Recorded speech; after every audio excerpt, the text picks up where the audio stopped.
Bismillah. Alhamdulillahi wal ahadus samad, lam yalid wa lam yulad wa lam yakul lahu kufuwan ahad. Allahumma shalli ala sayyidina Muhammad wa ala ali sayyidina Muhammad.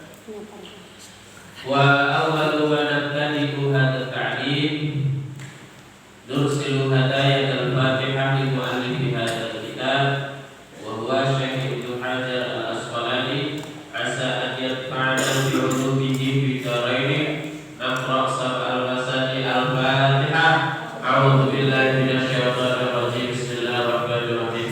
Alhamdulillahi rabbil alamin arrahmanir rahim maliki yaumiddin. Iyyaka na'budu wa iyyaka nasta'in ihdinas siratal mustaqim siratal ladzina an'amta 'alaihim ghairil maghdubi 'alaihim waladdallin.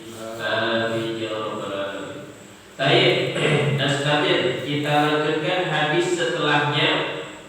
Hadis tentang bab mandi dan hukum junub. Ya. Wa Abi Sa'id al-Khudri radhiyallahu anhu qala. Dari Abi Sa'id al-Khudri berkata, qala Rasulullah sallallahu alaihi wasallam, Rasulullah sallallahu alaihi wasallam bersabda, "Idza ata ahadukum ahlahu," jika kalian salah satu kalian datang kepada ahlahu. Ahlahu di sini adalah istri kalian. Summa arada an ya'uda, kemudian ingin mengulangi. Falyatawadda bainahuma wudu'an, maka berwudulah di antara keduanya dengan satu wudu. Rawahu Muslim, diriwayatkan oleh Imam Muslim. Zada al-Hakim, ditambahkan oleh Imam Hakim, fa innahu aksyatu lil 'audi, karena sesungguhnya dia, maksudnya wudu tadi, aksyatu lil 'audi, bisa menambah semangat untuk mengulanginya. Paham ya? Gak perlu sejabarin ya. Bisa saja. Ini konten dewasa ya. Intinya wudu, karena wudu bisa menambah semangat ya untuk mengulangi ronde kedua. Nah, itu intinya. Lanjut. Walil arba'ati an Aisyah radhiyallahu anha qalat, dan dari Imam Ahmad dan juga Aisyah berkata, kana Rasulullah sallallahu alaihi wasallam, Rasulullah sallallahu alaihi wasallam yanamu, tidur, wa huwa junubun, dan dia dalam keadaan masih junub, min ghairi an yamassa ma'an, tanpa menyentuh air sedikit pun. Wa huwa ma'lul, tapi hadis ini ma'lul, ada cacatnya. Artinya Nabi ketika junub tidak langsung mandi, tapi beliau tidur dulu, istirahat dulu, baru nanti ketika mau menjelang subuh baru mandi. Jadi boleh, tidak apa-apa. Ya, kalau seandainya memang sulit melaksanakan mandi pada malamnya, apalagi seumpama malamnya sudah lelah, kemudian juga dingin, bisa mandinya paginya. Paham ya? Wa Aisyah radhiyallahu anha qalat, dari Ummu Aisyah berkata, kana Rasulullah sallallahu alaihi wasallam, Rasulullah idza intasala minal janabati, jika mandi karena janabah. Ya, ini cara mandinya Nabi berdasarkan Ummu Aisyah. Yabda Yabda'u fayaghsilu yadayhi. Dimulai dengan mencuci tangannya. Ya. Yabda'u fayaghsilu yadayhi. Dimulai dengan mencuci tangannya. Tangannya dicuci dulu. Sama seperti wudu.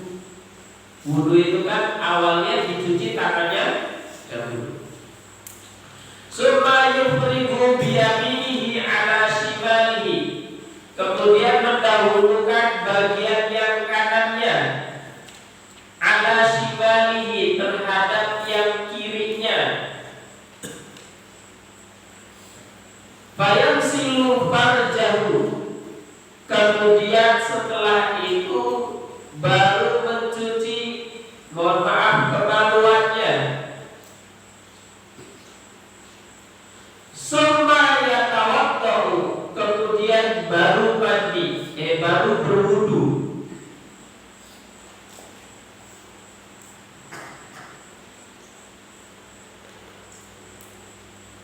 Jadi step pertama mencuci tangan, ya. Kemudian mendahulukan yang kanannya sebelum yang kirinya. Nah, dibasuh tangannya juga yang kanan yang kiri. Kemudian membasuh bagian, mohon maaf, kemaluannya. Baru setelah itu berwudu. Setelah berwudu, summa ya'khudul ma'a fayudkhilu asabi'ahu fi usuli sya'ri. Kemudian mengambil air, memasukkan jari-jarinya ke pangkal-pangkal rambut, ke dasar-dasar rambut. Masukkan air di sela-sela seperti itu rambutnya. Kemudian setelah rambutnya selesai, summa hafana ala ra'sihi thalasa hafanatin. Hafana itu ya'khudhu biyadaihi jami'an. Hafana itu bisa menciduk, kemudian akhirnya menciduk air, kemudian disiramkan kepalanya 3 kali. 3 kali cidukan. Ya. Paham ya?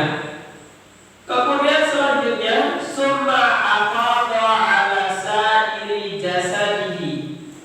Kemudian menyiramkan kepada seluruh anggota badannya. Terakhir summa ghasala rijlaihi. Terakhir baru mencuci kedua kakinya. Muttafaqun alaih wa lafdhu lil Muslim. Itu sholat Nabi ketika sholat mandi wajib. Urutannya ingat ya? Pertama mencuci tangan, mendahulukan yang kanan, baru setelah itu yang kiri. Yang kedua, itu masih tangan ya. Kemudian yang kedua membasuh kemaluan. Yang ketiga berwudu. Yang keempat menyela-nyela rambut.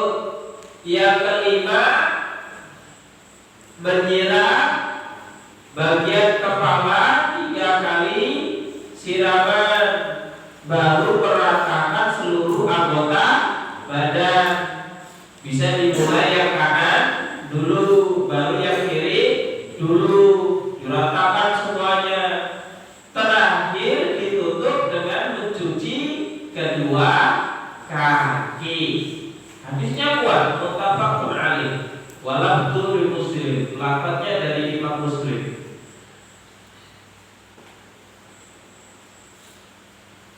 Bisa tak diurut? Hah?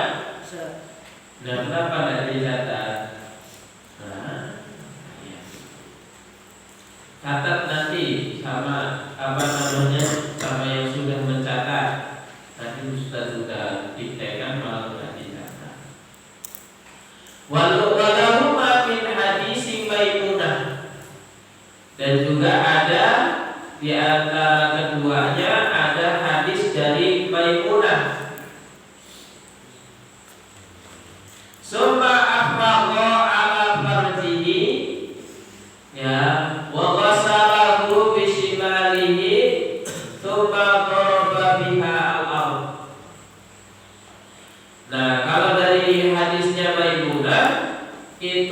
mendahulukan,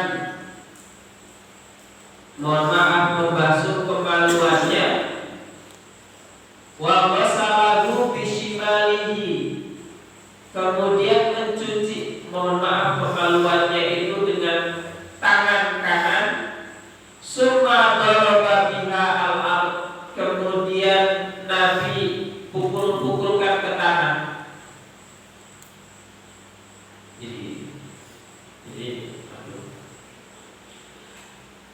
Biasanya orang yang habis junub itu ada cairan putihnya, benar?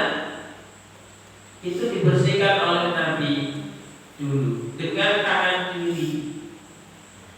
Nah, ketika nyuci, ya Nabi itu pukul-pukulkan ke tangan supaya, mohon maaf, tidak nempel di tangan. Ketika, nah itu yang dilakukan Nabi ketika membasuh kemaluannya. Jadi lebih didetailkan lagi sama Ummu Maimunah. Paham ya?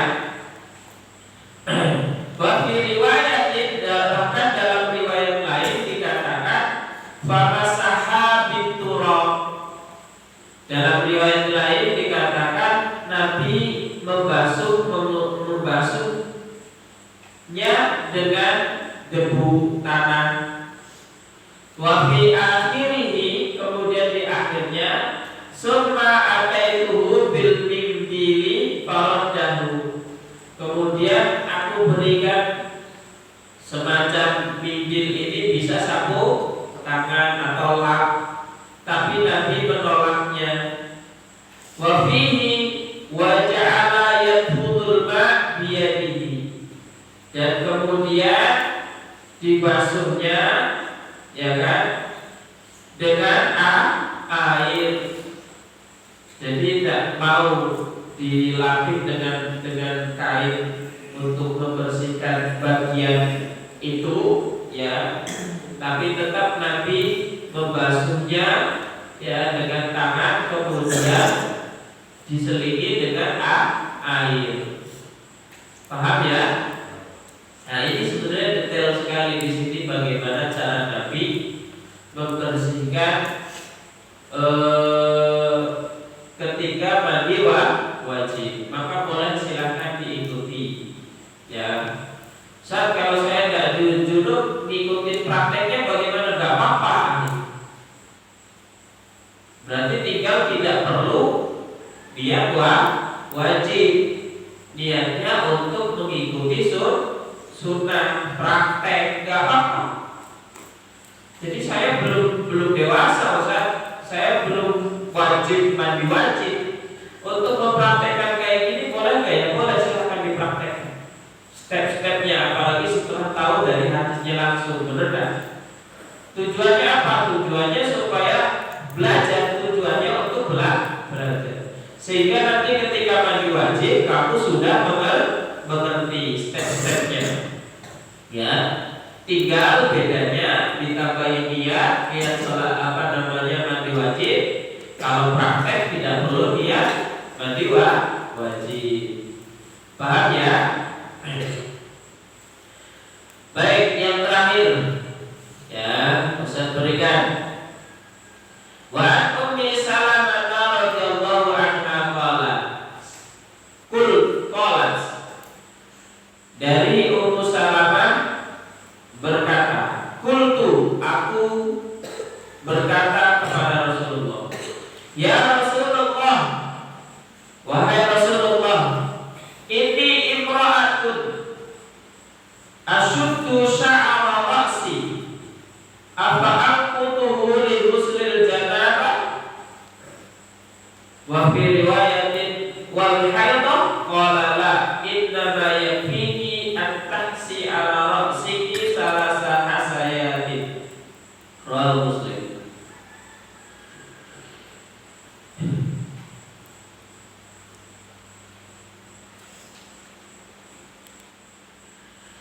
Jadi ini imro'atun, aku seorang perempuan, asyuddu sya'ra ra'si, itu yang, mohon maaf, rambutnya sangat lebat lebat, banyak. Apa aku tuh li ghusl janabah?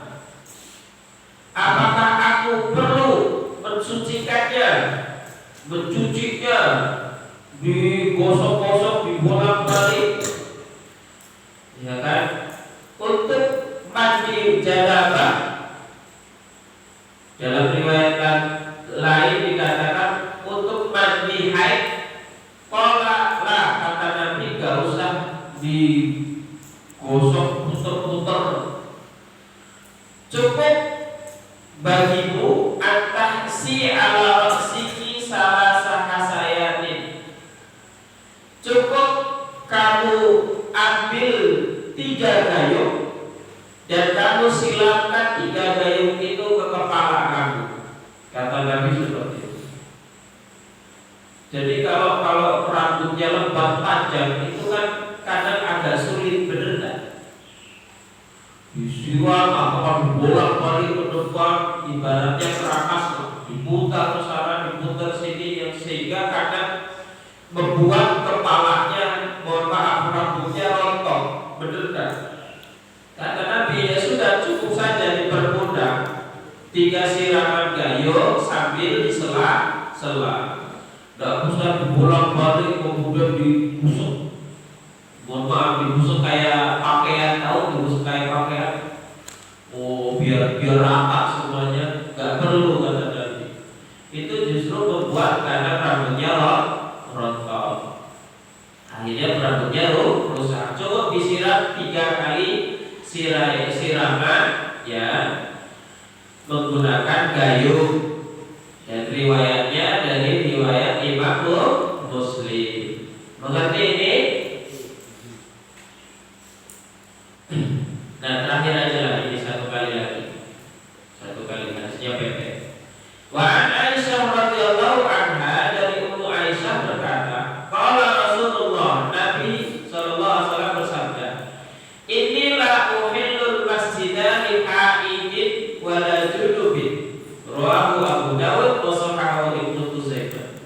Sesungguhnya aku tidak menghalalkan masjid bagi orang yang haid dan sedang junub. Jadi orang yang junub dan haid tidak boleh berdiam diri di masjid. Paham? Kalau haid apalagi ditakutkan, mohon maaf, bahasanya nepes, sedangkan darah itu najis, makanya tidak boleh.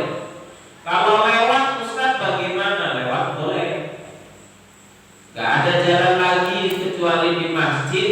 Sumpah, rumahnya nyempil antara masjid, lewat gimana Ustaz? Lewat tak apa. Tapi kalau berdiam diri di masjid tidak boleh. Ya, maka ini kadang kasusnya adalah suami istri, istrinya sedang haid, kemudian suaminya sholat, istrinya nunggu di dalam masjid. Itu gak boleh, harus di luar masjid. Nah, itu harus disampaikan karena ini fikih. Paham ya?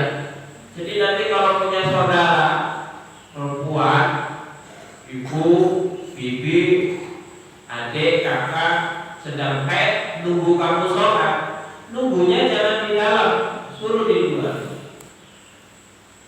Karena tidak boleh, menjaga kesucian masjid. Paham ya? Paham ya? Baik, ini saja. Kurang lebihnya mohon maaf. Wabillahi wassalamualaikum